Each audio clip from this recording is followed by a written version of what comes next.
मैं हरेंद्र भाटी आप सभी का स्वागत करता हूं। बच्चों सब लोग कैसे हैं मुझे जल्दी से बता दो भैया। सभी को नमस्कार, सभी को राधे राधे।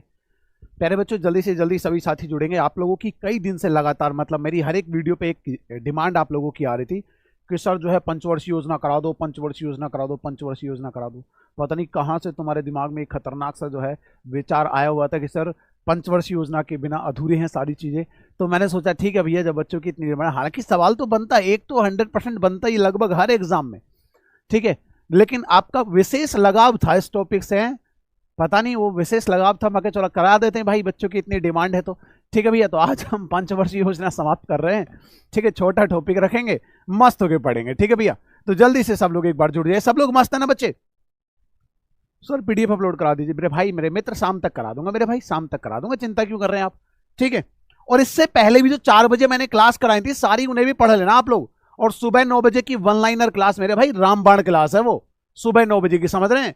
मतलब पूरा का पूरा जीकेजीएस आपका कंप्लीट करा रहा हूं वन लाइनर में। आप जो बच्चे उस क्लास को अटेंड करें एक बार पता करके देखो, उनसे मजा आ रहा है सारी क्लास में भाई, मुझे पर्सनली खुद मजा आ रहा है उस क्लास में। चलिए दोस्त स्टार्ट करते हैं।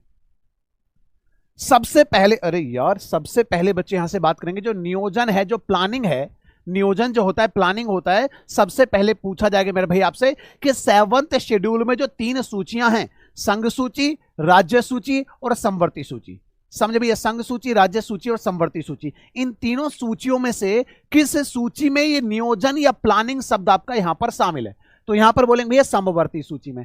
अब आप लोग जानते होंगे दोस्त कि समवर्ती सूची पर कोई भी कानून बना सकता है, चाहे वो केंद्र सरकार हो, चाहे बच्चे वो राज्य सरकार हो। हालांकि अगर कॉन्फ्लिक्ट होता है, विवाद होता है, तो केंद्र वाला कानून क्या होता है, मान्य होता है। ये बात आप अच्छे से यहां पर पहले से जानते हैं, पॉलिटी में मैं आपको पढ़ा चुका हूं।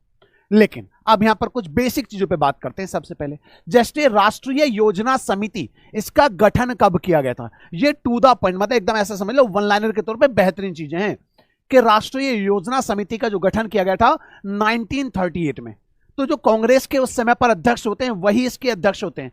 और 1938 में कांग्रेस के अध्यक्ष कौन होते हैं? तो आपको पता होना चाहिए, सुभाष चंद्र बोस। कौन सा? हरिपुरा अधिवेशन होता है ना उस दौरान, हाँ भैया हरिपुरा होता है ना, तो हरिपुरा के समय पर अध्यक्ष कौन थे? सुभाष चंद्र बोस। तो वही इसके अध्यक्ष होते हैं राष्ट्रीय योजना समिति के।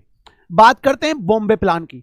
तो भैया मुंबई के जो उद्योगपति हैं उन्होंने मिलकर एक प्लान बनाया था, बॉम्बे प्लान। इसमें 15 वर्षों में हमने प्लान किया था कि जो आपका प्रति व्यक्ति आय है उसे दोगुना करेंगे।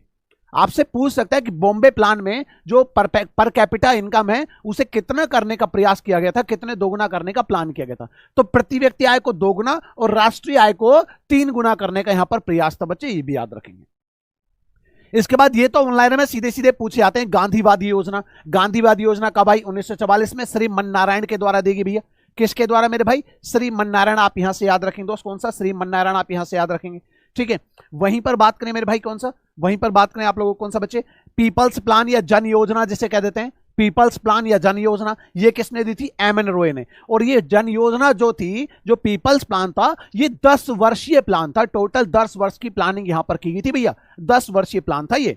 सर्वोदय योजना, आप नोट कर रहे बच्चे? अगर आप पेपर को देख रहे हैं, प्रीवियस ईयर क्वेश्चन देख रहे हैं, तो ये सवाल लगातार पूछे जाते हैं, कभी मिलान करने को, कभी सीधे सीधे सवाल अलग अलग तरीके से, लेकिन पूछे जरूर जाते हैं। सर्वोदय योजना कौन लेकर आया? जयप्रकाश नारायण। और इस योजना में कृषि पर ध्यान दिया गया और लघु और जो कुटीर उद्योग हैं उन्हें बढ़ावा देने की यहां पर बात की गई थी इसमें, यह भी आपको पता हो। समझे भैया? सर जी बालक करा गुरु जी दोनों लैंग्वेज में लाया करो। मेरे भाई, मेरे मित्र, मेरे दोस्त, अभी समय आधा घंटा है, मैं आधे घंटे में 20 मिनट में 25 मिनट टॉपिक कंप्लीट कराता हूं। टर्मिनोलॉजी यहां पर समझ में आए वहां मुझे बता देना, लेकिन वन लाइनर के तौर पे हाथ से लिखता हूं, समय लगता है। तो आप इतना नहीं कि हिंदी में, इंग्लिश में, आप हिंदी में बिल्कुल नहीं जानते हैं। मेरा मीडियम भी भाई अंग्रेजी रहा है, समझ रहे हो? तो मुझे पता है कहां पर समस्या होती है। पढ़ाई पे ध्यान कम रहता है तुम्हारा, इसे नेगेटिविटी पे ज्यादा ध्यान है, अंग्रेजी मिलाओ, अंग्रेजी मिलाओ, है भाई साहब। कोई कोई बच्चा तो इतना नेगेटिव होता है, कई बार उसके कमेंट पढ़ो लो ना तो टीचर खुद नेगेटिव हो जाए, भाई साहब इतनी तो, ऐसा तो मैंने सोचा भी ना था, यू किस लेवल पे बात कर रहा है, पढ़ लो अच्छे से, ठीक है। तो सर्वोदय योजना जयप्रकाश नारायण लेकर आए। अब यहां पर आगे बढ़ते हैं, योजना आयोग की बात कर लेते हैं मेरे भाई। किसकी भैया? योजना आयोग की, ठीक है। 1950 में स्थापना हुई। चलो ये तो बेसिक सी बात होगी, ये तो क्या होगी? बेसिक सी बात, ठीक है। अब यहां पर इसकी किसकी सिफारिश पर, तो केसी नियोगी समिति की सिफारिश पर, दोस्त याद रखेंगे, केसी नियोगी समिति की सिफारिश पर इसे लाया गया। और संस्था कैसी है, गैर संवैधानिक। गैर संवैधानिक का मतलब क्या है कि पूरे संविधान में इसका कहीं पर भी कोई भी जिक्र नहीं है, इसका मतलब संविधान में नहीं है, तो गैर संवैधानिक है। और कैसी बॉडी है, एडवाइजरी, इसका काम है सलाह देने का। इसका काम बच्चे क्या है, सलाह देने का इसका काम है, ये भी पता हो। अध्यक्ष कौन होते हैं, प्रधानमंत्री। तो पहले कौन थे, पहले जवाहरलाल नेहरू थे। उपाध्यक्ष जो प्रधानमंत्री के द्वारा ही नियुक्त किया जाता है उपाध्यक्ष को, तो उपाध्यक्ष कौन थे, गुलजारी लाल नंदा थे इसके पहले। इसके बाद राष्ट्रीय विकास परिषद भी पता हो 1952 में गठन होता, यह भी गैर संवैधानिक संस्था है, इसके अध्यक्ष भी कौन होता है, पीएम। ये सीधे सीधे सवाल आपसे पूछे जाते हैं। क्लास कब से चल रही है मेरे मित्र, मेरे भाई, अभी स्टार्ट हुई है, ठीक है भैया। अब बात कर लेते हैं इसके आगे, पंचवर्षीय योजना है ना, पंचवर्षीय मतलब 5 वर्ष की योजना। 5 वर्ष की इसमें क्या करते हैं, हम प्लानिंग करते हैं मेरे भाई, इसमें क्या करते हैं बच्चे, 5 साल की प्लानिंग करते हैं। तो ये योजना एडॉप्ट कहां से की गई थी, यूएसएसआर से। यूएसएसआर या आप इसे कह सकते हैं मेरे भाई सोवियत संघ, आप इसे कह सकते हैं मित्र, इसे आप बोल सकते हैं दोस्त क्या, इससे आप सोवियत संघ भी कह सकते हैं या रूस भी आप इसे कह सकते हैं कई बार, क्योंकि सोवियत संघ का हो गया था विभाजन 1991 में, और सबसे बड़ा टुकड़ा निकल कर आया क्या, सोवियत संघ का रशिया, ठीक है बच्चे। अब देखो, अब ये रशिया में कब आई, इसी योजना को रशिया में कब लाया गया, भाई रशिया से हमने लिया, लेकिन 1920 के दशक के वो भी अंत समय में, 1920 के भी क्या अंत समय में कौन लेकर आया बच्चे, तो स्टोलिन के द्वारा इसे रशिया में लाया गया था, वहां से कर लिया भाई हमने कॉपी। भाई देखो, जहां से जो चीज अच्छी लगे कॉपी कर लो, स्वार्थी बन जाओ। कहीं से कोई चीज आपको अच्छी लग रही है, कुछ कहीं से कुछ भी सीखने को मिल रहा है, आपको मुझसे कुछ सीखने को मिल रहा है, मुझसे अडॉप्ट कर लो। कहीं और से कुछ सीखने को मिला, भाई वहां से अडॉप्ट कर लो। मुद्दा क्या है, आपका सिलेक्शन जरूरी दोस्त, यहां पर मैं इतना जरूरी नहीं हूं, है ना, ये जरूरी इतना है, मेरी क्लास में आना उतना जरूरी नहीं जितना जरूरी आपका सिलेक्शन है। तो अगर मुझसे कुछ सीखने को मिलता है तो मुझसे सीख लो, कहीं और से कुछ सीखने को मिलता है भाई वहां से सीख लो, ठीक है। कुल मिला के सीखो और सिलेक्शन लो। वैसे यहां पर क्या हम भी करते हैं क्या भैया, कि अगर हमारे देश में मतलब कुछ कहीं से किसी देश को कुछ अच्छा लगता है, भाई वहां से अडॉप्ट कर लो तुरंत, ठीक है भैया। अब फर्स्ट सर आपने जो क्लास ली थी UP police topic wise PDF दे दूंगा, चिंता ना करो, बाद में बताऊंगा, पीडीएफ का दूंगा, पहले पढ़ लो, ना लाएगा पढ़ने पे ध्यान दे लो, पीडीएफ बाद में बताऊंगा, हैं पीडीएफ की बड़ी जल्दी दे तुम्हें, हैं। तो पहली पंचवर्षीय योजना दोस्त याद रखें, पहली पंचवर्षीय योजना 1951 से 56 याद रखेंगे, 1951 से 1956 आप यहां से याद रखिए दोस्त। इसके अलावा इसका आदर्श वाक्य क्या था, इसका आदर्श वाक्य था बच्चे कृषि का विकास, है ना। मतलब हमने क्या किया, एग्रीकल्चर पे इस पे ध्यान दिया था, एग्रीकल्चर में इस पे क्या दिया था मेरे भाई, हमने ध्यान दिया था। अभी मॉडल कौन सा था, हेरल्ड डोमर मॉडल आप इसे कह सकते हैं। इसमें टारगेट कितना था, 2.1 का टारगेट था, अचीव हमने कर लिया 3.6। ओ भाई साहब हमने तो ज्यादा कर लिया है, हमने तो क्या कर लिया, ज्यादा कर लिया, ठीक है। अब इसमें स्पेशली जो ध्यान दिया था मेरे भाई, वो दिया था किस पर, वो हमने सिंचाई परियोजनाओं पे ध्यान दिया, हमने बांध बनाने पे स्पेशली इसमें ध्यान दिया था, ये भी आपको यहां से पता हो, समझ रहे हैं दोस्त। तो यहां पर सिंचाई परियोजना कौन कौन सी आई, ठीक है। कौन परेशान है भाई इतना है, क्लास के टाइम पे फोन करना होता है, हद होगी यार, हब पिटाई होगी। चलिए, तो सिंचाई परियोजना की बात करेंगे यहां पर, तो भाखड़ा नांगल बांध दोस्त याद रखेंगे, सबसे पहले यहां पर याद रखेंगे भाखड़ा नांगल बांध। ये भैया कहां पर है, सतलज नदी पर है दोस्त, याद रखेंगे बच्चे, कहां पर, सतलज नदी पर, समझिए भैया। एक दो बालक रोजाना कमेंट क्लास में ऐसा जरूर आता है कि सर क्लियर नहीं दिख रहा है, भाई समस्या आंखों की है, क्लास पे दोस्त देते हैं, देख भाई, है ना, थोड़ा सा डॉक्टर से भी एक बार मिल लो ना, तो थोड़ा सा फायदा हो जाए इसमें ना, समझ रहे हैं मेरे भाई, थोड़ा सा डॉक्टर को भी दिखा लें, थोड़ा सा फायदा होता है। आंख बंद करके देखेंगे तो सच में नहीं दिखेगा, या मतलब चश्मा दूसरे का किसी का उठा ले तो भी नहीं दिखता है, कई सारी चीजें होती हैं इसमें। आंख बंद करके देखेंगे तब भी क्लियर नहीं दिखता है, आंखें आधी बंद करके देखेंगे तब भी नहीं दिखता है। डॉक्टर को अगर चश्मा मतलब मम्मी पापा का, किसी का अड़ोसी पड़ोसी का चश्मा पहन लिया, अपना ना पहनकर, तो भी नहीं दिखता है, या टेस्ट ही ना, कई सारे कारण हो सकते हैं, बाकी डॉक्टर आपको बेहतर सलाह इसमें दे सकता है बच्चे। आते हैं मुद्दे पे, ठीक है। भाखड़ा नांगल कहां पर, सतलज नदी पर। दामोदर परियोजना दामोदर नदी पर। और हीराकुंड परियोजना बच्चे कहां पर भैया, महानदी पर। वो हीराकुंड क्या है, सबसे लंबा बांध है, और जो भाखड़ा बांध है ये भारत का सबसे ऊंचा ग्रेविटी डैम है, भारत का सबसे ऊंचा गुरुत्वीय बांध इसे कह सकते हैं बच्चे। अब यहां पर एक और बात, इसी समय पर आईआईटीज की स्थापना हुई थी, इसी समय पर बच्चे क्या हुई थी, आईआईटीज की स्थापना हुई थी स्टार्टिंग में। अब देखो, एक कथन जो अक्सर पूछा जाता है कि जवाहरलाल नेहरू, मतलब सॉरी मैंने जवाब बता रहा हूं मैं यार, किसने बांधों को आधुनिक भारत का मंदिर कहा था? समझे भैया, किसने बांधों को आधुनिक भारत का मंदिर कहा था? तो जवाहरलाल नेहरू जी ने कहा था, यह भी आपको यहां से पता हो। चलिए आते हैं बच्चे मेरे भाई आगे, मतलब सेकंड 5 ईयर प्लान पे, दूसरी पंचवर्षीय योजना पे। 56 से 61 इंडस्ट्री सेक्टर पर ध्यान दिया था, टारगेट 4.5 अचीव किया 4.27, मतलब सफल ही आप कह सकते हैं, सफल कहेंगे, ठीक है। लेकिन यहां पर हमने इंडस्ट्री सेक्टर पर, उद्योग पर ध्यान दिया, जिसे बढ़ावा देने के लिए बच्चे हमने क्या किया, हमने स्टील प्लांट बनाए। हमने क्या बनाया दोस्त, यहां पर स्टील प्लांट। जैसे आपसे कई बार सवाल पूछे थे, पूछते हैं सीधे सीधे इस स्टील प्लांट से कि ये स्टील प्लांट किस पंचवर्षीय योजना के दौरान बनाया गया था? तो भैया भिलाई, राउरकेला, दुर्गापुर। भिलाई बनाए, भिलाई कहां पर? छत्तीसगढ़ में, राउरकेला उड़ीसा में, और दुर्गापुर आपका वेस्ट बंगाल में। एक सवाल ही बनता है, किस देश की मदद से? समझे भैया, समझे भैया? तो याद रखेंगे, भिलाई वाला रशिया के सहयोग से बनाया, राउरकेला जर्मनी के सहयोग से, दुर्गापुर आपका ब्रिटेन के सहयोग से। तीनों चीजें पूछी जाएंगी, याद रखेंगे। और इसी में, इसी सेकंड 5 ईयर प्लान के दौरान याद रखेंगे, दशमलव आधारित भारतीय मुद्रा को अपनाया गया। ये क्या बवाल है भैया, दशमलव आधारित भारतीय मुद्रा? मतलब 1957 की बात करें मेरे भाई, कब? 1957 की यहां पर बात करें बच्चे, कब की? 1957 की। दरअसल है क्या, 1957 से पहले जो भारतीय रुपया होता है, 1957 से पहले भारतीय रुपया आनों में डिवाइडेड था। क्या? 16 आने, 1 रुपया बराबर 16 आने होते थे। यहीं से, इसी पंचवर्षीय योजना के दौरान यह हुआ था कि 1 रुपया बराबर 100 पैसे हुआ था। 1 रुपया बराबर बच्चे 100 पैसे हो जाता है, इससे पहले 16 आने होते थे। तो यह भी आपको क्लियर हो गया। आगे बढ़े मित्र, आगे बढ़े दोस्त, चलिए आगे बढ़ जाते हैं।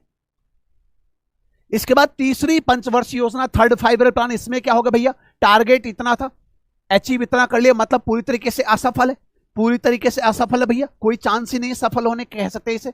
लेकिन इसकी असफलता के पीछे कई सारे कारण हैं, है ना भाई? आपकी असफलता के पीछे भी तो कई सारे कारण हैं। आप क्लास में आते हैं, कमेंट पे ज्यादा ध्यान देते हैं, आपको यह मुद्दा नहीं कि लॉजिक को समझे, आपको रहता अच्छा उसने ऐसे ऐसे कहा, दो लोग आपस में बात करें और यहां पर एक व्यक्ति क्लास में न ध्यान देकर ध्यान दे रहा है, अच्छा इसने ये कहा, इसने ये कहा, इसने ये कहा, इसका मतलब अगली क्लास में मैं भी इससे ऐसा कहूंगा, ठीक है? समझ रहे? हो सकता है कुछ, है ना, एक दिन अच्छा गुजर जाए, कुछ अच्छा सा सुनने को मिल जाए, ठीक है? कुल मिला के यहां पर याद रखेंगे, 1962 में भारत चीन युद्ध, 1965 में भारत पाक युद्ध, और यहीं पर बच्चे के 1966 के आसपास यहीं पर क्या हुआ, सूखा भी पड़ रहा था बच्चे, यहां पर क्या है, सूखा भी पड़ा होता है। तो ये कई सारे कारण हो गए इसकी असफलता के। क्लियर है भैया? अब यहीं पर, ठीक है, एक और बात याद रखिए, एक स्टील प्लांट यहां पर भी बनाया गया तीसरी पंचवर्षीय योजना में, और एग्जामिनर को सवाल पूछने का बहुत अच्छा साधन मिल गया ये। जैसे कि क्या? क्योंकि बोकारो स्टील प्लांट बच्चे ये रशिया के सहयोग से बनाया गया था। अब एग्जामिनर क्या करता है, कौन सा स्टील प्लांट तीसरी पंचवर्षीय योजना में बना था? तो भाई वो करता क्या है, 3 तो इधर वाले रख लेता है, ये 3 तो इधर वाले रख लेता है, और एक चौथा बोकारो रख लेता है, ठीक है, चौथा बोकारो रख लेता है। तो इस तरीके से आपसे एग्जामिनर सवाल पूछता है। समझ में आई मेरे भाई इतनी बात? हाँ जी भैया, समझ रहे हो ना बच्चे? चलिए दोस्त, तो ये आपका यहां से ये सवाल बनेगा, और ये किसके सहयोग से बनाया था? रशिया के। ये मैंने आपको यहां पर लिखा हुआ है, समझे भैया? सर आप डांस बहुत अच्छा करते हैं, धन्यवाद जी। आगे बढ़ते हैं मित्र, है ना, डांस करेंगे आपके सिलेक्शन के बाद, आप आओ मिलने, आओ जल्दी से, डांस करेंगे बहुत प्यारा सा, है नागिन डांस करेंगे आपके साथ, ठीक है? योजना आयोग, अब योजना अवकाश की बात करते हैं, किसकी? योजना अवकाश की। ये 1966 से लेकर 69 के बीच में आपका आता बच्चे योजना अवकाश। समझे भैया, इतनी बात क्लियर है? अब ये 3 वार्षिक योजनाएं यहां पर लाई गई, 66 से 67, 67 से 68, 68 से 69। तो ये बच्चे 3 बार आपका जो है एक एक साल के प्लान लाए जाते हैं योजना अवकाश के दौरान। तो ये पहला योजना अवकाश आपसे पूछा जाए तो इसी को पहला योजना अवकाश भी यहां पर कहते हैं बच्चे, ठीक है मेरे भाई? आगे बढ़ते हैं बच्चे, आगे बढ़ते हैं मित्र, आगे बढ़ते हैं। अब बात करते हैं चौथी पंचवर्षीय योजना पे। जब आप चौथे की तरफ बढ़ते हैं तो 1969 से 74 ये चलती चौथी, इसमें इंदिरा गांधी प्रधानमंत्री होती हैं, ये भी आपको यहां से पता हो। टारगेट 5.7 था, अचीव 3.3 किया, मतलब बहुत ज्यादा सफल आप इसे नहीं कह सकते हैं। समझे भैया? सर आपकी कसम साफ नहीं दिख रहा है, मेरी कसम, मुझे निपटा दो तुम, है मैं बच ना जाऊं भाई जिंदा गलती से भी, है ना, है वरना तुम्हारे जबरदस्ती तुम्हें पढ़ना पड़ेगा, हैं ऐसे ऐसे टॉपिक पढ़ने पड़ेंगे। पिछले 10 दिन से बालक सोच रहा, गुरुजी क्या ही पढ़ा रहे हो तुम, कभी साइबर क्राइम पढ़ा रहे हो, कभी विमुद्रीकरण पढ़ा रहे हो, हैं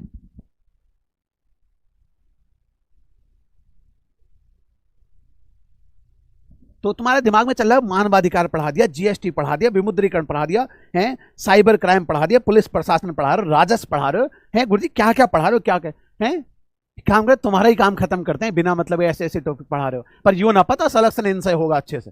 ठीक है भैया, समझे बच्चे। तो यहां पर याद रखेंगे मेरे भाई, इसी योजना के दौरान 1971 में भारत पाकिस्तान युद्ध हुआ था। एक बात याद रखेंगे, अब इस युद्ध में ये याद रखिए, इस युद्ध के दौरान क्या हुआ, बांग्लादेश को हमने क्या किया, अलग किया था पाकिस्तान से, क्योंकि उस समय पर बांग्लादेश आजादी के बाद क्या बन गया था, आपका पूर्वी पाकिस्तान बन गया था भैया, क्या बन गया था, पूर्वी पाकिस्तान। ठीक है बच्चे, 14 बैंकों का यहां पर क्या किया गया, राष्ट्रीयकरण भी किया गया है ना, 14 बैंकों का राष्ट्रीयकरण भी किया गया यहां पर, कब, 1969 में, पीएम होती इंदिरा गांधी उनके समय पर। चलिए भैया,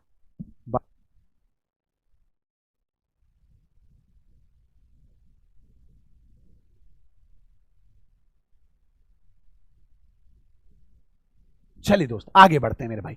अब यहां पर याद रखेंगे, ये सब तो ठीक है, अब बात करेंगे मेरे भाई कि हरित क्रांति भी यहीं पर आती है। दोस्त क्या आती है, हरित क्रांति। अब यार हरित क्रांति क्या है, ये कैसी हरे रंग की क्रांति है, इसमें हमने क्या क्या, खाद्यान्न को बढ़ावा देने की बात की, इसमें हमने क्या, गेहूं को बढ़ावा दिया, इसमें हमने क्या, चावल को बढ़ावा दिया, पहले फेज में गेहूं, फिर बाद में चावल। हमने उन्नत किस्म की हाई यील्डिंग बीजों का इस्तेमाल किया, सिंचाई सुविधाओं पर हमने इसमें ध्यान दिया, ये भी आपको यहां से पता हो। अब हरित क्रांति के विश्व में जनक कौन, नॉर्मन बोरलॉग, 1960 के आसपास हरित क्रांति विश्व में आती है। भारत में बात में बच्चे 1967-68 आप कह सकते हैं, और भारत में जनक एमएस स्वामीनाथन आप इसे कह सकते हैं। समझे भैया। चलिए दोस्त आगे बढ़ते हैं। ऑपरेशन फ्लड, अगला मुद्दा आ जाता है ऑपरेशन फ्लड, जिसे हम बोलते हैं श्वेत क्रांति, जिसे बोलते हैं मेरे भाई श्वेत क्रांति। श्वेत क्रांति के जनक कौन है, श्वेत क्रांति के जनक कौन है, जल्दी से बताइए भैया, श्वेत क्रांति के जनक, श्वेत क्रांति के जनक कौन है मित्र, बताइए। हरित क्रांति तो हो गया, श्वेत क्रांति बताइए। ऑपरेशन फ्लड या श्वेत क्रांति दूध के उत्पादन से आपका संबंधित है ना। ये देखो ना, सब पता किससे बात कर रहे हैं, गजब। ठीक है, ये नाम ना भूलें कतई भी, ठीक है। तो बच्चे यहां पर याद रखेंगे, हाँ जी, वर्गीज कुरियन, बहुत शानदार भैया, बहुत शानदार। आगे बढ़ते हैं बच्चे, आगे बढ़ते हैं। पांचवी पंचवर्षीय योजना, अगर यहां से पांचवी पंचवर्षीय योजना की बात करें बच्चे, ठीक है भैया, तो 1974 से लेकर 78, 1974 से लेकर 78 में बच्चे क्या पांचवी पंचवर्षीय योजना आती है। ठीक है, ये भी पता हो। इससे क्या है, दरअसल आनी तो 79 तक थी, ध्यान से सुनना, क्योंकि 5 साल जोड़ेंगे तो 79 पे आनी थी, लेकिन हुआ क्या, इसे 1 साल पहले ही समाप्त कर दिया मोरारजी देसाई के द्वारा। जनता पार्टी की सरकार आती है बीच में और मोरारजी देसाई से क्या करते हैं, योजना को समाप्त करते हैं। मतलब ऐसा समझ लो, पंचवर्षीय योजना में कांग्रेस और बीजेपी का आपस में चल रहा है भाई, कि तुम पंचवर्षीय लाओगे हम समाप्त करेंगे, तुम पंचवर्षीय लाओगे हम समाप्त करेंगे, ऐसी कुछ कहानी समझ लो मोटे तौर पर। समझे भैया। तो यहां पर याद रखेंगे दोस्त, टारगेट मैंने बता दिया 4.8, अचीव 4.4। ठीक है, पीएम मोरारजी देसाई जनता पार्टी के द्वारा गरीबी हटाओ का नारा यहां पर दिया जाता है, इसी पांचवी पंचवर्षीय योजना में गरीबी हटाओ का नारा भी दिया जाता है, ये भी आपको पता हो। और ये मुझे लग रहा है एग्जामिनर को पता नहीं इतना क्यों पसंद है गरीबी हटाओ का नारा, मतलब बार बार इस पे सवाल पूछता है बच्चे, क्या बार बार पे। समझे भैया, समझे बच्चे। अब 1975 में आंतरिक आपातकाल लगाया गया था इंदिरा गांधी के द्वारा, है ना, इंटरनल डिस्टरबेंस के आधार पे, आंतरिक विद्रोह के आधार पे राष्ट्रीय आपातकाल लगाया था इंदिरा गांधी जी के द्वारा, ये भी याद रखेंगे। समझे भैया। इसके अलावा आरआरबी की स्थापना, है ना, आरआरबी की स्थापना बच्चा आपका यहीं पर होती है, ये भी आपको पता हो। तो ये था मुद्दा पांचवी पंचवर्षीय योजना का। समझे भैया। चलिए दोस्त आगे बढ़ते हैं मेरे भाई, आगे बढ़ते हैं। थम जा भैया, थम जा। चलिए ये हो गया, आगे बढ़ते हैं, आगे बढ़ते हैं, आगे बढ़ते हैं। इसके बाद आता है मेरे भाई रोलिंग प्लान, है ना। इसके बाद आता बच्चे क्या, रोलिंग प्लान। इस रोलिंग प्लान को क्या बोलते हैं, गुन्नार मिर्डाल मॉडल, गुन्नार मिर्डाल मॉडल आप इसे रोलिंग प्लान को आप कह सकते हैं, ये भी आपको पता हो। 1978 से लेकर 80 या दूसरा योजना अवकाश के तौर पे आप इसे कह सकते हैं। अब आई छठी पंचवर्षीय योजना 1980 से 85, इसमें क्या क्या खास है ना, इसमें क्या क्या खास है। तो टारगेट था 5.2, अचीव कितना किया, 5.7, मतलब ज्यादा अचीव कर लिया, आप कैसे कह सकते हैं। इसका उद्देश्य क्या था, गरीबी उन्मूलन और आत्मनिर्भरता की प्राप्ति। किस योजना का उद्देश्य था गरीबी उन्मूलन, छठी पंचवर्षीय योजना। किसमें गरीबी हटाओ का नारा दिया गया था, पांचवी पंचवर्षीय योजना। कंफ्यूज बिल्कुल नहीं होना है। अब यहां पर क्या हुआ, 1983 में RLEP मतलब ग्रामीण भूमिहीन रोजगार गारंटी कार्यक्रम शुरू किया गया। ऐसे सवाल दोस्त आपसे पूछे जाएंगे, अगर मुश्किल सवाल पूछेगा तो, कि यह काम किस पंचवर्षीय योजना में किया गया था। तो जैसे कि नाबार्ड की स्थापना, वो भैया इसी में हुई थी, नाबार्ड की स्थापना छठी पंचवर्षीय योजना में। लेकिन वहां पर यह सवाल पूछ ले कि भैया किस समिति की सिफारिश पर, तो याद रखेंगे यहीं पर लिख दिया बच्चे, शिवरमन समिति की सिफारिश पर इसका गठन किया गया था। 6 बैंकों का राष्ट्रीयकरण, देखो 1969 में 14 बैंकों का राष्ट्रीयकरण हुआ था, याद रखिए। यहां पर 1980 में क्या हुआ, 6 बैंकों का राष्ट्रीयकरण हुआ था, यह भी आपको यहां से पता हो। समझे भैया, बहुत ही शानदार, बहुत शानदार, बेहतरीन बेहतरीन बेहतरीन। आगे बढ़ते हैं मित्र, आगे बढ़ते हैं ना, है भैया। 7वीं पंचवर्षीय योजना, कुछ छूटा तो ना रे? हाँ ठीक है, चलो भैया। 7वीं पंचवर्षीय योजना, यहां पर क्या हुआ दोस्त, 7वीं पंचवर्षीय योजना 1985 से 90 आ गई। समझे भैया, इंदिरा गांधी ने दिया था, क्या दिया था इंदिरा गांधी ने, 6 बैंकों का राष्ट्रीयकरण, ओके, अच्छा वो नारा, ठीक है। समझे भैया, बिल्कुल बिल्कुल बिल्कुल बिल्कुल, है ना। समझे बच्चे,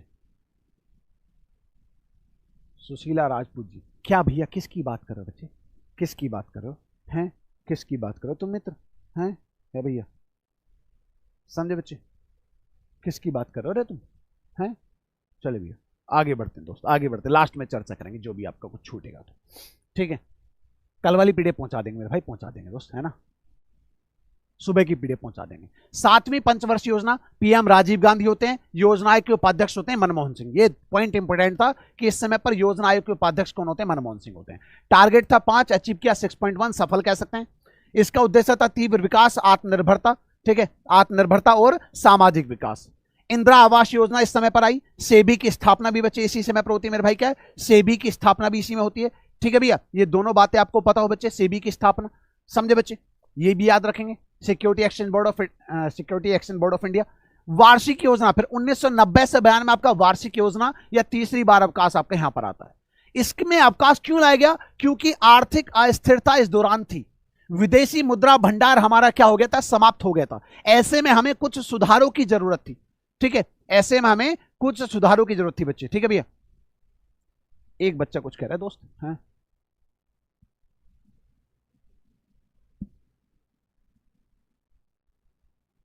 सर, हरित क्रांति 3वीं पंचवर्षीय योजना में आई थी।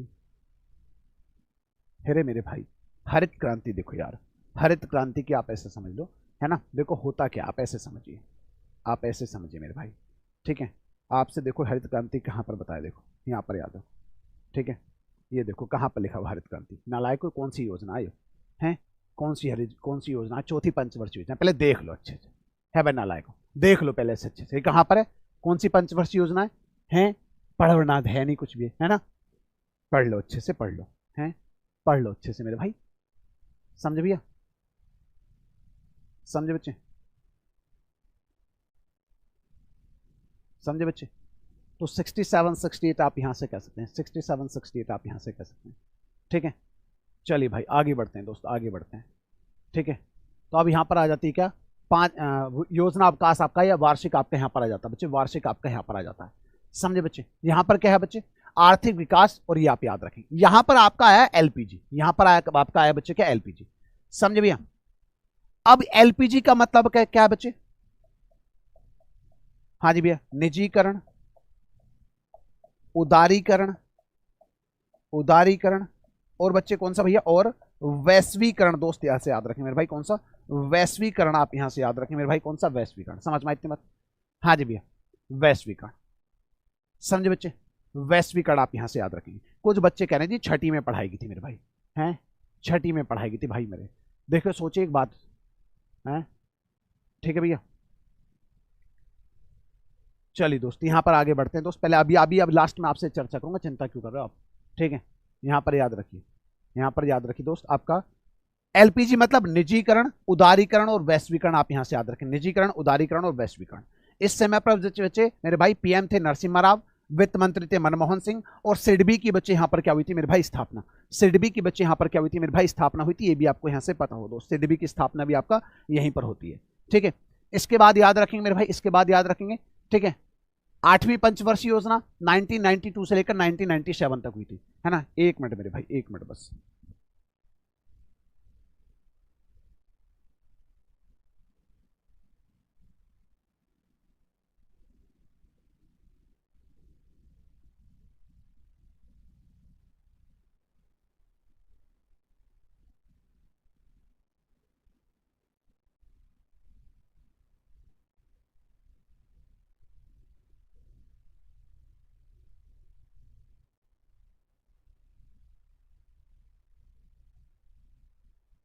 चलिए बच्चे आगे बढ़ते हैं मेरे भाई, है ना, आगे बढ़ते हैं। तो यहां पर मैं क्या कर रहा था, 8वीं पंचवर्षीय योजना की बात कर रहे थे। यहां पर उद्देश्य क्या था, अच्छा ये देख लेते ना, वार्षिक प्लान हमने देख लिया था, वार्षिक ये तो हमने देख लिया बच्चे, ठीक है। इसके बाद बच्चे याद रखेंगे, इसके बाद मेरे भाई याद रखेंगे, मानव संसाधन तथा उद्योग का आधुनिकीकरण, मानव संसाधन तथा उद्योगों का आधुनिकीकरण आप इसे यहां पर कह सकते हैं। टारगेट क्या था 5.6, अचीव कितना किया गया 6.8, आप यहां से याद रखेंगे। अब यहीं पर इसी 8वीं पंचवर्षीय योजना के दौरान भारत क्या बना, डब्ल्यूटीओ का सदस्य बना मेरे भाई, किसका, डब्ल्यूटीओ का, ठीक है। ये कब स्थापना हुई, 1995 की हम यहां से बात कर रहे हैं। इससे पहले एक संगठन हुआ करता था गैट, डब्ल्यूटीओ की जगह कौन सा होता था, GATT, general agreement on trade and tariff, ठीक है, ये भी आपको यहां से पता हो, ठीक है। तो डब्ल्यूटीओ का सदस्य भारत यहां पर बन जाता है। यहीं पर मिड डे मील कार्यक्रम शुरू किया गया, यहीं पर बच्चे प्रधानमंत्री रोजगार योजना भी, बच्चे प्रधानमंत्री रोजगार योजना भी आपका यहीं पर शुरू की गई। बात करेंगे इसके आगे, 9th 5 ईयर प्लान 1997 से 2002, सामाजिक न्याय एवं समानता के साथ विकास इसका बच्चे उद्देश्य होता है। टारगेट था 6.5, अचीव किया गया 5.7। हालांकि टारगेट आपको हर किसी का याद नहीं रखना, जहां पर कुछ विशेष पॉइंट हो आपको वही याद रखना, समझ भैया, वही आपको यहां पर याद रखना है। 10वीं पंचवर्षीय योजना 2002 से 2007, टारगेट था 8, अचीव किया गया 7.6, मतलब कैसे सबसे ज्यादा आपका यहीं पर अचीव किया गया था। इसका टारगेट था 10 वर्षों में प्रति व्यक्ति आय को क्या है, दुगना करना। यहां पर बच्चे टारगेट क्या था, 10 सालों में प्रति व्यक्ति आय को क्या करेंगे, दुगना करेंगे। इस 10वीं पंचवर्षीय योजना का यहां पर यह उद्देश्य था, ठीक है भैया। 11वीं योजना 2007 से 2012 आई, 2007 से 2012, समझे भैया। तीव्र एवं अधिक समावेशी विकास इसका टारगेट था, और सी रंगराजन के द्वारा इसे तैयार किया गया था, सी रंगराजन ने इसे तैयार किया था बच्चे। 12वीं योजना अंतिम योजना थी, इसमें तीव्र अधिक समावेशी और सतत विकास, यहां पर यह शब्द जुड़ जाता है, सतत विकास, यह था बच्चे इसका उद्देश्य। और इसमें हमने इंफ्रास्ट्रक्चर पर काम किया था, यह भी आपको यहां से पता हो, ठीक है भैया। किस पर, इंफ्रास्ट्रक्चर पर हमने यहां पर काम किया था। इसके आगे बच्चे अब आते हैं योजना आयोग समाप्त, नीति आयोग की बात। अब बात करते हैं मेरे भाई किसकी, नीति आयोग की। इसकी घोषणा तो 2014 में कर दी गई थी, लेकिन इसका गठन कब हुआ, 1 जनवरी 2015 से इसकी मतलब शुरुआत होती है, ये भी आप याद रखेंगे। नीति मतलब national institution for transforming India, ये इसकी फुल फॉर्म है। इस नीति आयोग के अध्यक्ष प्रधानमंत्री होते हैं, और याद रखेंगे पहले कौन से थे, पीएम थे, मतलब नरेंद्र मोदी जी। उपाध्यक्ष कौन थे बच्चे, तो ये प्रधानमंत्री के द्वारा नियुक्त किया जाता है, जो भी उपाध्यक्ष होता है। इसकी गवर्निंग काउंसिल में बच्चे क्या होते हैं, राज्यों के, सभी राज्यों के मुख्यमंत्री होते हैं, और केंद्र शासित प्रदेश मतलब यूटीज मतलब यूनियन टेरिटरी मतलब केंद्र शासित प्रदेश के प्रशासक या उपराज्यपाल, मतलब सभी राज्यों के मुख्यमंत्री और केंद्र शासित प्रदेश के उपराज्यपाल या प्रशासक कहते हैं कई बार, तो ये इसमें शामिल होते हैं। पदेन सदस्य बच्चे 4 होते हैं, जिसमें मंत्रिपरिषद के मेंबर होते हैं, और प्रधानमंत्री ही इन्हें नियुक्त करते हैं, ये भी आपको पता हो, समझे भैया। पहले अध्यक्ष पीएम मोदी, पहले उपाध्यक्ष अरविंद पनगड़िया, वर्तमान उपाध्यक्ष सुमन बेरी, आप यहां से कह सकते हैं, ठीक है भैया, ये भी आपको यहां से पता हो, समझे बच्चे, ये भी आपको यहां से पता हो। कुल मिला के आप याद रखेंगे, सबसे ज्यादा बच्चा एक तरीके से टारगेट आपका 10वीं में अचीव किया गया था, सबसे ज्यादा टारगेट कहां पर, 10वीं योजना में आपका यहां पर अचीव किया गया था, ये भी आपको पता हो, 7.6, सबसे ज्यादा बच्चे 10वीं में आपका अचीव किया गया था। अब आप मेरे भाई, अब आपको यहां पर बताता हूं, आगे बढ़ के एक पॉइंट याद रखिए। अब यहां पर बात करते हैं मेरे भाई, अब यहां पर ये लास्ट पॉइंट की थोड़ी सी बात कर लेते हैं। जैसे कि सुबह 9 बजे, पहले अभी मुद्दे पाता हूं, सुबह 9 बजे जो कल सुबह पढ़ाने वाला हूं, मध्यकालीन भारत। आज सुबह पढ़ाया था बच्चे क्या, प्राचीन भारत, ठीक है, वो 1 लाइनर में पढ़ाया था, मस्त क्लास से जाके देखना। कल सुबह पूरा का पूरा मध्यकालीन इतिहास पढ़ाऊंगा 1 घंटे में, बेहतरीन सवालों के साथ, ठीक है, सवाल के 1 लाइनर में, मतलब 150-200 पॉइंट बेहतरीन वाले, ठीक है। 10 फरवरी मतलब कल शाम को इसी समय पर वाणिज्य एवं व्यापार पढ़ाऊंगा बच्चे, क्या पढ़ाऊंगा, वाणिज्य और व्यापार। टेलीग्राम हरिंदर सर के नाम से सर्च कर लेना, आपको टेलीग्राम मिल जाएगा। और इसी क्लास को लाइक करके कमेंट करके आप बताना बच्चे कि क्लास कैसी लगी,